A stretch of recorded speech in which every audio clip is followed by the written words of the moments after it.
Tout ce qu'il faut savoir pour poser une question en espagnol. Donc voilà, comment poser une question ouverte en espagnol, comment poser une question fermée en espagnol, quelques exemples de questions fréquentes en espagnol, des exemples d'exercices de bien, savoir poser une question, comment s'écrit une question en espagnol par rapport au français, l'importance de connaître du vocabulaire lors du apprentissage en espagnol, apprendre l'espagnol avec notre plateforme.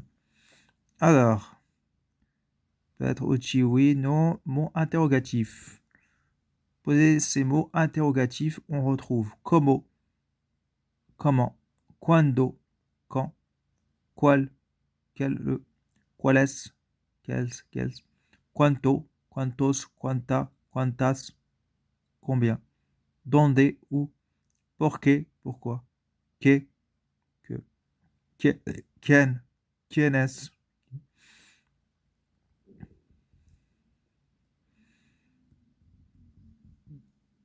Ils portent tous un accent. Ici, il commence par CU, commence par CQU, c'est encore en genre et en nombre.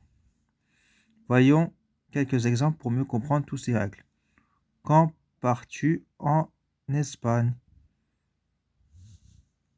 Cuando te vas a España? Où habites-tu? Donde vives? Quel temps va-t-il faire cet après-midi? Como estará el tiempo esta tarde?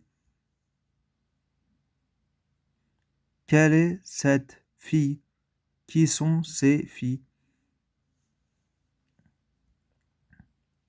¿Quién es esta chica? ¿Quiénes sont estas chicas? Combien as-tu de pommes dans ton sac?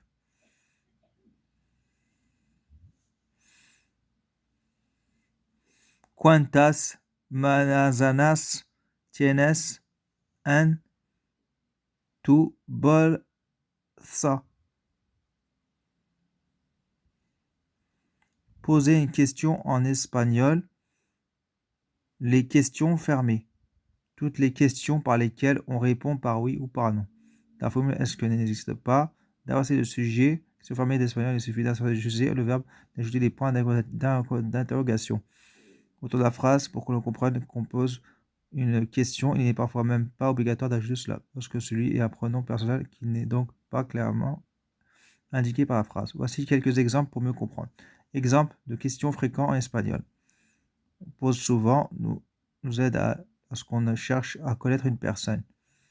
Question en français. Comment t'appelles-tu? Question en espagnol. ¿Cómo te llamas? Me llamo Abdelkarim. D'où viens-tu? De donde vienes? Vengo de Madrid. Où viens-tu? Où vis-tu? Donde vives? Vivo in Andalusia. Quel âge as-tu? ¿Cuántos años tienes? Tengo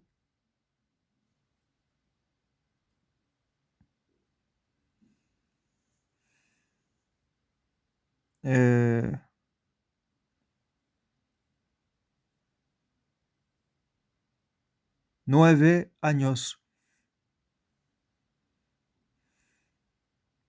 Parlez-vous français? Habla francés? No hablo francés. Quelle heure est-il? Quelle hora es? Son las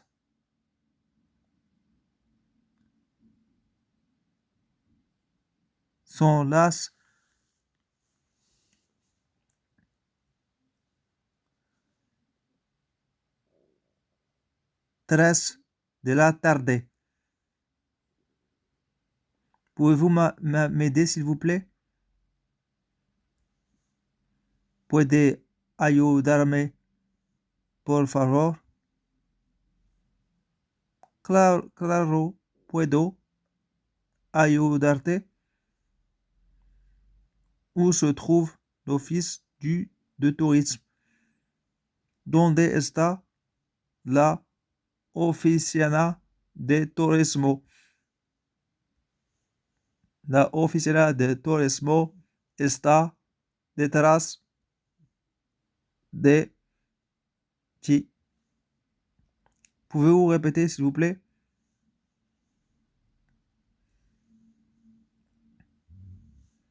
¿Puede repetir, por favor? Sí, puedo repetir. Exercice sur la question en espagnol. Quelques exercices. Exercice 1, des questions fermées. Transformez les phrases affirmatives en phrases interrogatives, questions fermées. Exemple, phrase affirmative. He preparado el picnic. Phrase interrogative. He preparado el picnic. Question 1. El adulta. Phrase interrogative. Réponse. El adulta. Question 2. Maxi vive en Perú. Phrase interrogative. Réponse. Vive Max en Perú. Question 3. Luis regresó a casa. Phrase interrogative. Réponse. Regresó Luis a casa. Ellos tienen hambre. Phrase interrogative. Réponse. ¿Tiene ellos hambre? Question 5. Carlos volvió de vacaciones. Réponse. Volvió Carol de vacaciones. Exercice 2. Les questions ouvertes. Consigne. Choisissez le bon mot interrogatif parmi les 3 propositions données. Exemple. ¿Está la biblioteca? ¿Dónde? ¿Por qué? ¿Cómo? Réponse, la réponse et la réponse A, où je trouve la bibliothèque. Question 1. Llegas tarde.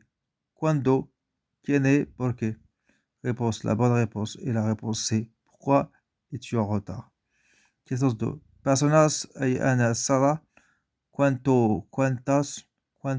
Réponse, la bonne réponse et la réponse B. Personas, un mot féminin pluriel. Il faut donc accorder le mot interrogatif en genre et en nombre. Question 3. ¿Está invitado a esta fiesta? ¿Quién es qué?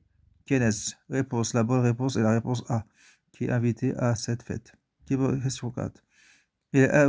¿Está usted? ¿Cómo? ¿Cuál? ¿Qué? Réponse, la réponse et la réponse A. Comment allez-vous? Question 5. El fecha el hoyo. ¿Qué? ¿Por qué? ¿Cuál? Réponse, la bonne réponse, la réponse C. Quel jour sommes-nous? La typographie de l'interrogation en espagnol. En français, on écrit, on connaît notamment la ponctuation de la phrase, la façon dont elle se termine avec un point d'interrogation. En espagnol, on retrouve ce même point d'interrogation à la phrase, mais pas on retrouve aussi un autre en tout début de phrase. Cette fois, si on retourne dans le plus contraire en phrase, en français, on le met en espace dans le dernier mot, la phrase, le point d'interrogation, il n'existe pas d'espace entre les deux espagnols. Par exemple, en français, on écrivons où es-tu, tandis que la traduction espagnole sera donde estás. C'est un clavier d'ordinateur pour pouvoir faire le point d'interrogation. Il faut utiliser le raccourci clavier Alt plus 168 si vous êtes sur Windows, le raccourci clavier Alt si vous êtes sur Mac. Pourquoi est-il important de bien connaître son vocabulaire pour parler espagnol? Vocabulaire. Comprendre ce que l'on vous dit ou ce que l'on écrit. Des listes de vocabulaire espagnol. La lecture de livres ou le visionnage de films, de séries espagnoles. Dans le contexte. Des explications des autres sites internet. Apprendre l'espagnol avec le vocabulaire général. Flash, classe, vocabulaire, mise en question, la question compréhension, oral, grammaire, vocabulaire, question détaillée. Cours de vidéo, oral espagnol, adieu petit groupe. Et voilà. C'était les cours en espagnol concernant mes questions posées en espagnol. Merci d'avoir écouté ce tuto.